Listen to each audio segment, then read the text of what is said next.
Tingginya pemakai internet Indonesia menjadi pasar potensial untuk memasarkan produk-produk UMKM. Keberadaan internet, khususnya media sosial, memberikan akses pemasaran yang jauh lebih luas kepada pelaku UMKM.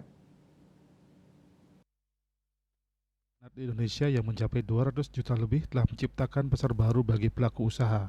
Kondisi ini harus digarap maksimal oleh pelaku UMKM untuk memasarkan produk mereka. Tahun 2024 ini, strategi pemasaran untuk UMKM harus lebih fokus di media sosial, karena sebagian besar masyarakat telah menggunakan internet atau beraktivitas di media sosial. Pemasaran melalui internet ini jauh lebih mudah, murah, dan daya jangkaunya jauh lebih luas bahkan ke seluruh dunia.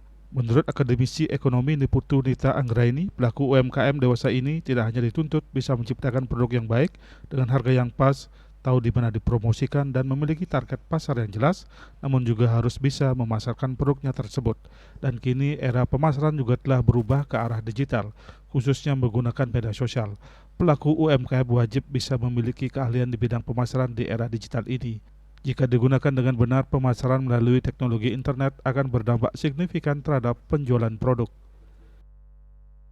Tidak mau, karena kita lihat hari ini bahwa pengguna internet, pengguna media sosial di Indonesia itu sudah hampir 200 juta. Sekali. Hampir Pak ya, jadi ratusan juta sudah pengguna media sosial kita. Sehingga apa? Ini menjadi potensi bagi UMKM untuk menggunakan teknologi untuk mempromosikan produknya. Banyak UMKM yang mampu menciptakan produk, tetapi tidak mampu memasarkan atau mempromosikan produknya. Nah, strateginya 2024 ya, promosi menggunakan teknologi digitalisasi. Mau nggak mau, suka nggak suka, itu harus dilakukan. Nita Anggraini juga memotivasi pelaku UMKM agar memiliki mental baja, terus semangat karena berwirausaha itu serba tidak pasti. Tantangan ke depan pelaku usaha wajib memiliki keahlian di bidang digital marketing. Riyaso Bali TV.